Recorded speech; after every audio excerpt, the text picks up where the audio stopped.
The music world was left in shock and mourning when Ozzy Osbourne, known to millions as the Prince of Darkness, passed away at the age of 76 on July 22, 2025.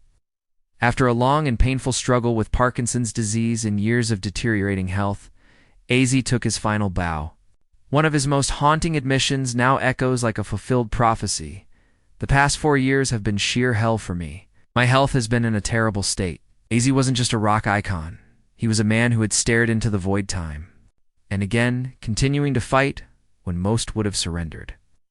Each breath he drew was an act of rebellion against unrelenting pain. Parkinson's didn't simply diminish him, it robbed him of mobility and power. A severe fall fractured his spine, pushing him into a relentless cycle of surgeries and recovery. Now, as fans and admirers mourn, it's evident that destiny has delivered its final cruel blow.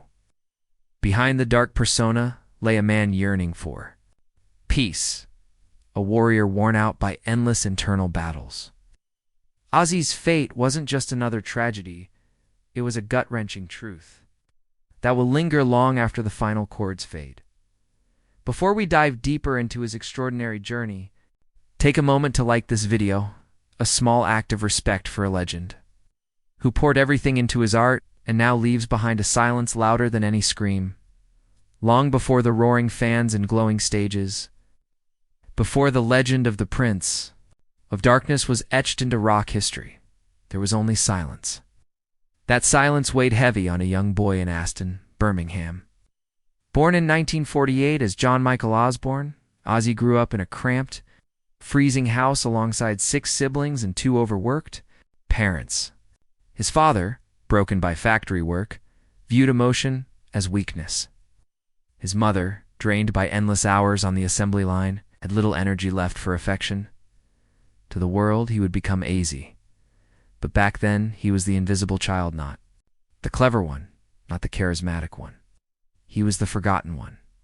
At school, there was no escape. Letters jumbled in his mind, numbers twisted into confusion. Dyslexia wasn't recognized in the 1950s. It was mistaken for ignorance. Teachers saw him as hopeless. Classmates mocked him mercilessly.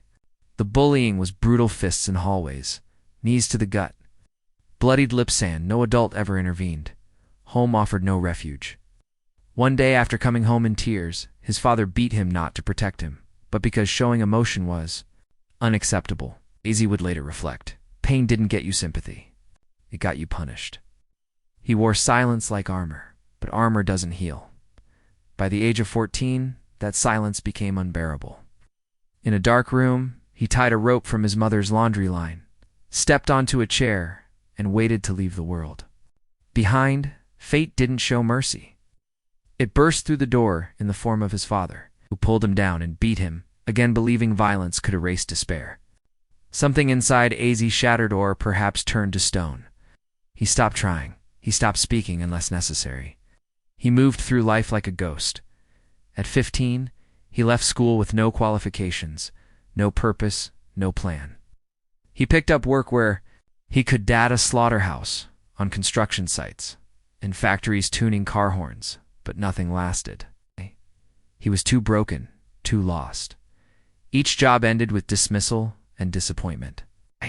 By 17, he was starving literally. His shoes had holes. His clothes were rags. Hope had withered. In 1965, desperation screamed. A failed attempt to steal clothes landed him in Winston Green Prison. Their reality hit him like steel. In one terrifying moment, he was attacked by another inmate and defended himself with a metal chamber pot knot, out of courage, but out of instinct. But even in the darkness, a spark refused to die. One day, over a prison radio, the Beatles' She Loves You played.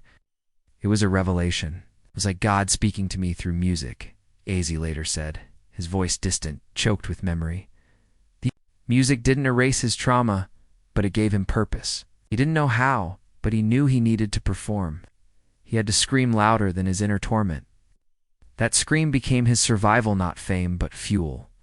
In that prison cell, the boy, who once wanted the world to forget him, made a vow.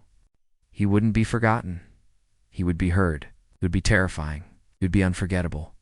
From that promise, a legend was born. Not from comfort, but from despair. The darkness had barely lifted when opportunity knocked. A small newspaper ad led him to a crumbling rehearsal space in Birmingham where he met 3 others shaped by pain. Tony Iommi, a guitarist who lost his fingertips but not his fire. Geezer Butler, a bassist drawn to the occult, and Bill Ward, a drummer who played. Like a storm, they called themselves Earth at first. But a horror movie marquee inspired a darker name, Black Sabbath. If people pay to be scared, Ozzy said, why not make music that terrifies and moves them? They weren't chasing fame. They were trying to survive. Their songs weren't for fun. They were rituals. They were grief and rage turned into sound. Friday, February 13th, 1970, they released their debut album, Black Sabbath. The date, ominous and eerie, seemed destined. Critics hated it. They called it evil, vulgar, unlistenable. But the outcasts, the lost, and hurting felt seen. That same year, their second album, Paranoid, written quickly, became a landmark. Tracks like War Pigs, Iron Man, and the title song weren't just hits, they were salvation. Ozzy's voice wasn't trained or polished, it was raw, it was real. It belonged to someone who had clawed back from death and dared the world to push. Him again. I didn't know what I was doing, he said, but I knew it had to be loud. That loudness wasn't noise, it was vengeance. He couldn't read music. He never learned. But his pain was the melody, his trauma the lyrics, his soul the amplifier. Behind, the stage persona was still the boy from Aston, the one who was told he was worthless. But now the world was listening. Black Sabbath's early years weren't just about building a genre. They were about reclaiming life. Z didn't invent metal. He bled it into existence. Every performance was a rebellion against the life he was supposed to accept. But fame didn't heal the pain. It masked it. As Black Sabbath soared, Ozzy unraveled. His inner demons roared louder than applause. Albums like Sabbath, Bloody Sabbath elevated the band to new heights. But behind the scenes, Ozzy faded. Missed rehearsals, slurred words, empty stares. Even Tony Iommi began to distance himself. Then in 1979 came betrayal. They fired him. It's not in person, but through someone else. They didn't even have the balls to tell me themselves, Ozzy said. That was my band. It wasn't just a band. It was his sanctuary. His purpose. Without it, he was lost. He holed up in a Los Angeles hotel, drowning in drugs and silence. I thought I'd fade away, he admitted. To the world, he was still Ozzy Osbourne. But inside, he was a fading ghost. A scream trapped in a man who had once taught the world how to scream. But legends don't disappear, they evolve. Sharon Arden, daughter of Sabbath's former manager, saw more than a broken man. She saw someone unfinished. You were the magic, she told him. Her belief reignited something in him. Then came Randy Rhoads, a young, disciplined guitarist whose playing didn't just shred, it sang, wept, and soared. Together, they built Blizzard of Oz, released in 1980. Songs like Crazy, Train weren't just hits. They were proof of life. Proof that Ozzy was still here. That he still mattered. That album wasn't about success. It was about survival. It was a resurrection. Ozzy had to lose everything to find the fire inside. The bond between Ozzy and Randy wasn't just musical, it was spiritual. Randy didn't bring chaos, he brought focus. Where Ozzy's pain erupted in wild creativity, Randy's flowed like molten glass, precise, powerful, pure. Together, they weren't just making music. They were creating a lifeline, a second chance. Ozzy Osbourne and Randy Rhoads weren't merely creating songs, they were forging salvation through sound. When they released Diary of a Madman in 1981, it wasn't just a sophomore album. It was a powerful, defiant proclamation.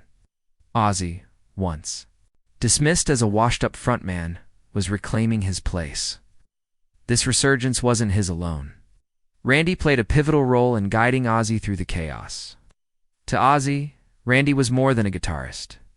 He once said Randy wasn't just a guitar player. He was my friend, my little brother, and the only reason I didn't give up. Their bond transcended music. It was spiritual, deeply personal, heartbeat in sync. On stage, Ozzy was raw and chaotic. Randy was precise and radiant. Off stage, their friendship was filled with laughter, philosophical musings, and admiration. Ozzy was an on, just of Randy's playing, but his character. He had this grace, Ozzy once recalled, like he knew time was short, and so every note mattered. There was an urgency in their music, as if they were aware that moments like theirs were rare. But as with all storms, the calm was fleeting. Ozzy admitted he felt an eerie stillness before disaster. And on March 19, 1982, that quiet foreboding turned into tragedy. During a tour stop in Leesburg, Florida, the band took a break at a property owned by their bus driver. A small plane sat there, seemingly innocuous. The driver, a licensed pilot, decided to take it for a brief flight. Randy, along with makeup artist Rachel Youngblood, joined him. It was supposed to be a harmless joyride, but on its third pass, the plane clipped the tour bus, spiraled out of control, and exploded in a fiery crash. At just 25 years old, Randy was gunned, snatched away in daylight. Ozzy, watching in horror, screamed his name until his voice gave out. The flames didn't just take his friend, they consumed his sense of purpose. In the aftermath, Ozzy was inconsolable. Days passed in silence. Weeks blurred in numbness. I lost a part of myself that day, he said later. That fire didn't just take Randy, it took my reason to keep going. The man who Randy had helped pull from darkness had now plunged back into it. Even Sharon, his constant support, couldn't reach him at first. The tour halted. The home went quiet. It felt as though the universe had paused in grief. Randy's death didn't merely break. Ozzy had hollowed him out. While he moved forward, a part of him never left the wreckage. Ozzy disappeared into his grief.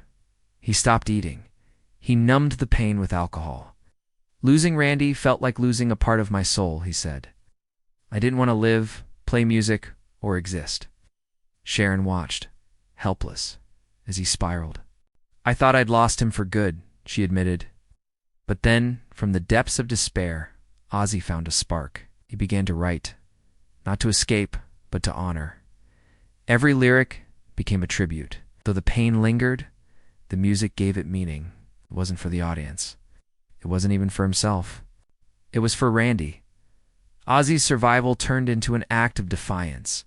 Each concert carried Randy's memory. Ozzy wasn't healed, but he was still moving, and that meant he was still alive. Many believed Ozzy had survived the worst. But grief doesn't follow a straight path. The years that followed weren't marked by healing, but by decline. The late 1980s blurred in a whirlwind of tours, addiction, and isolation. On stage, Ozzy was the same electrifying figure. Behind the scenes, he was unraveling, volatile, unreachable, disappearing from his own life. Sharon tried desperately to anchor him, but the fog was thick. I wasn't even in my own life, Ozzy later whispered. I was just gone. By 1987, alcohol had consumed him. Pills distorted everything. Then came a night in August 1989, a night born not of fury, but collapse.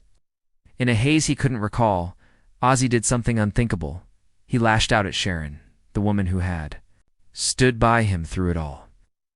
It wasn't me, he confessed later. It felt like I was watching it happen from outside my body. When I realized I wanted to disappear, was arrested and placed in a psychiatric facility, not out of punishment, but necessity. Sharon said, I didn't know whether to press charges or get him help. I just knew something had to change. Inside that facility, Ozzy was stripped of everything. No lights, no applause, just guilt and silence. A counselor asked him what he feared most. Without hesitation, Ozzy replied, that Sharon will leave me, that I've gone too far. But she didn't leave. She came back with tired eyes and unwavering love. You're still in there. I know it, she said. Rehab wasn't healing. It was a battle. Every day, Ozzy fought to earn back the love he nearly destroyed. When he emerged, he wasn't cured, but he was aware. He was haunted, quieter, thinner, but no longer in denial. That's when I knew, he said. I couldn't keep falling and pretend I was flying. I had to choose life. In 1990, Ozzy returned to music not as a mythic figure, but as a survivor. Joined forces with Zakk Wylde to create No More Tears, released in 1991. This wasn't just a comeback, it was an emotional purge. Tracks like Mama, I'm Coming Home, and Road to Nowhere weren't just songs. They were raw truths. That was me trying to be human again, Ozzy said. The fans listened. The world saw him rise not as a legend, but as a man. Still, the battle continued. Every concert was a triumph. Every sober sunrise, a quiet victory. Sharon wasn't rescuing him anymore. She was walking beside him. I owe her everything, Ozzy admitted. Their marriage, once cracking under pressure, became a symbol of resilience. Through the 90s, Ozzy buried himself in work relentless. Touring, music releases, even a farewell tour in 1992. But he always came back. Because the pain didn't vanish, just became part of the performance. It echoed in his lyrics and his gaze. I never thought I'd live this long, he once said. Every day is borrowed time. I'm just trying to make it count. Then came a different challenge. In the early 2000s, Ozzy became an unlikely TV star with the Osbournes. Audiences saw not the Prince of Darkness, but a disoriented, lovable father figure bumbling through everyday life. It was surreal. It was hilarious. But behind it, Ozzy was still walking a fragile line. His body was wearing down. Reflexes slowed. Chronic pain whispered constantly. On December 8, 2003, that whisper turned into a scream. A casual quad bike ride ended in disaster. Ozzy lost control and was thrown violently. The crash broke his collarbone, ribs, neck, and collapsed his lungs. He stopped breathing. He was airlifted, placed in a coma. Sharon later said, I thought he was gone. I was preparing to say goodbye. The world waited. But once again, Ozzy pulled through, woke up. Recovery was excruciating, doctors warned. It would take years. But months later, he walked onto the Brit Awards stage to thunderous applause. The pain never left. I wake up and it hurts, he admitted. But I'm still breathing. That's enough. In his later years, Ozzy's strength wasn't in volume. It was in persistence. It didn't stop. He refused. He turned pain into poetry. And just when it seemed the worst was behind him, 2019 brought another blow. No scandal, no drugs, just one fall at home. One simple misstep turned catastrophic. Once more the cycle began. Pain, healing, rising, because Ozzy Osbourne doesn't fade. He survives, he endures. He outlasts the fire. The same metal rods that had once been surgically implanted into his spine following the devastating quad bike accident in 2003 were suddenly knocked loose in a single, brutal moment.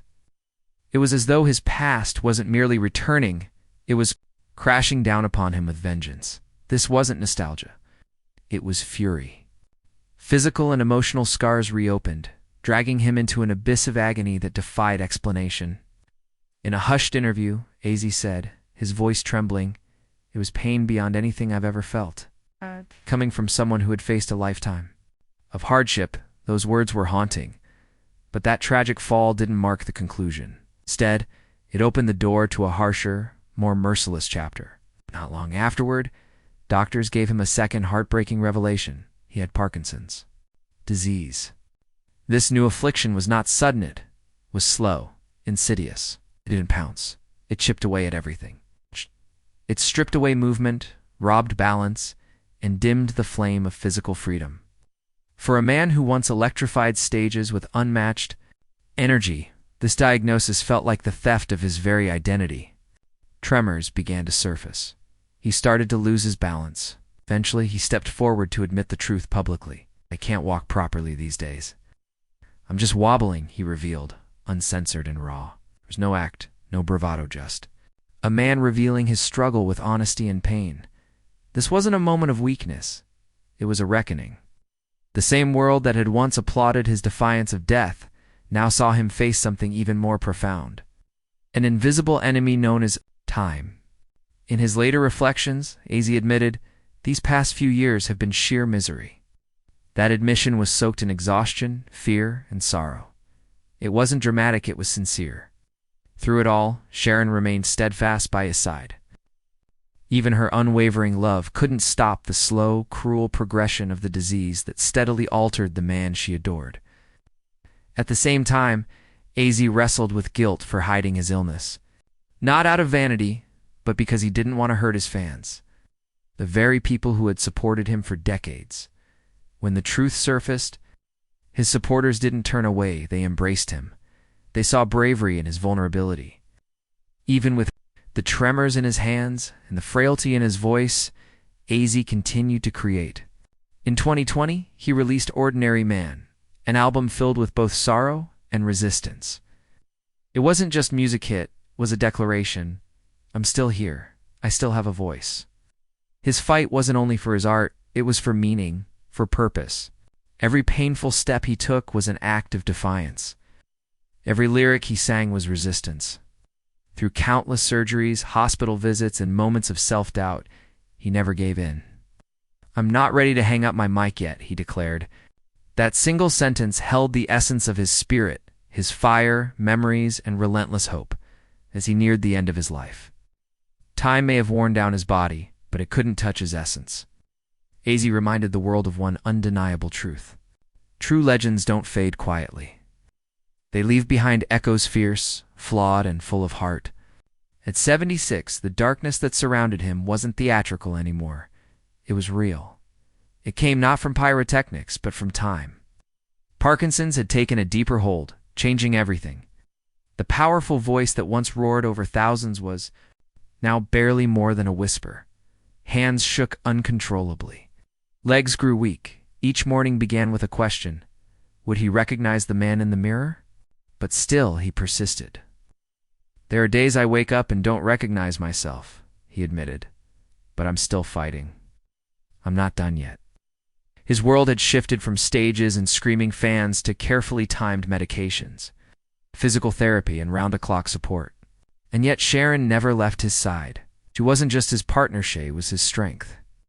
Their home in Buckinghamshire became more than just a house. It was a haven. Stairs became ramps. Hallways were lined with railings. The home echoed with change and care. Inside, Ozzy clung to glimpses of his old self. On good days, he'd sit quietly in the garden with headphones on, immersed in the guitar riffs that once built his universe. Sometimes he'd step into his home studio not to perform, but to remember. Though his body weakened, his mind remained sharp. He still had his wit, his grit, his signature dark humor. When he spoke of death, it was with a kind of acceptance. "It's just the next tour," he joked. But without the sound check, that was Ozzy, rebellious, even in decline. Still, he had made peace. He canceled all his remaining shows. But he wouldn't let that be the final note. On July 5th, 2025, something extraordinary happened. Ozzy Osbourne returned to Birmingham, joined by the original Black Sabbath lineup. It was a farewell, an emotional, soul-stirring goodbye. Over 40,000 fans were there in person, while nearly 6 million watched online. Slowly, leaning on a cane, with Sharon at his side, he emerged. Silence fell not out of sadness, but respect. This wasn't a concert, it was a goodbye carved into time. His voice cracked, his hands shook. But when the music began, the years seemed to vanish. "This is it," he whispered. "This may well be the last time I ever stand on a stage." That night, the curtain didn't crash. Shit floated gently. And true to form, Ozzy didn't just exit, he gave back. The $190 million raised went to charities close to his heart. Parkinson's Research, Birmingham Children's Hospital, and Acorn Children's Hospice. Even in his final act, he refused to fade. He offered hope. In the final weeks of his life, he stayed connected, not through chaos, but truth. The Osbourne podcast, he and Sharon shared real moments. Off the mic, he was in the garden, surrounded by grandchildren, telling stories of bats, love, madness, and redemption.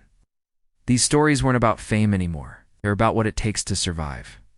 Before his passing on July 22, 2025, Ozzy gave the world one last gift, the message he had embodied all along. Legends aren't forged in noise, they're revealed in the silence after. As the arena faded behind him, what remained was legacy. His children, Amy Kelly, Jack, Jessica, and Louis, carried parts of his soul. Amy, born in 1983, chose quiet over spotlight, creating her own music in private. Kelly mirrored Ozzy's toughness and heart, becoming a fierce and talented figure. In her own right, Jack, once a teen reality star, became a serious filmmaker and remained a guiding force in his father's life. Jessica and Louis, from Ozzy's first marriage, stayed away from public view, but remained deeply connected to the family's center. In public photos and rare interviews, the deep affection between Ozzy and his children, especially Kelly and Jack, shone through.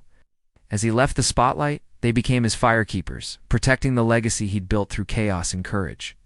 But perhaps the most meaningful part of his legacy wasn't in the albums, it was in the intention. By 2025, Ozzy's fortune stood at over $220 million. But he saw it not as wealth, but as responsibility. In 2024, he finalized his will not out of fear, but reverence. Sharon and the children would inherit his estate with dedicated trusts for his grandchildren's well-being, but he went beyond bloodlines.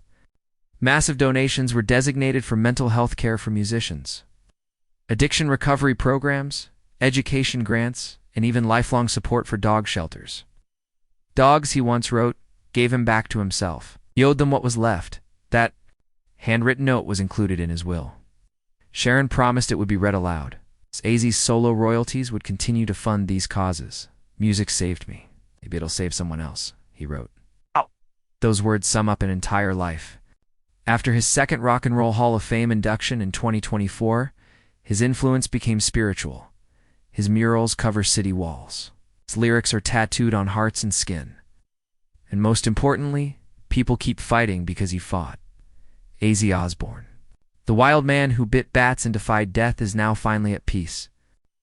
No longer at war with pain, he embraced the darkness not with dread, but with memory, laughter, and a deep defiance. If his voice ever touched your life, if your healing or rebellion was soundtracked by his songs, say thank you. Share your story, because his legacy isn't just about rock and roll. It's about proving that even the most broken souls can leave the world brighter than they found it. Rest now, Ozzy. The noise is gone. In the silence, you shine. You've earned your peace. Where he is now, there's no pain, no tremors, no surgeries, just light, gentle winds, and the distant hum of guitars. A realm where legends don't fight anymore, they simply live on forever.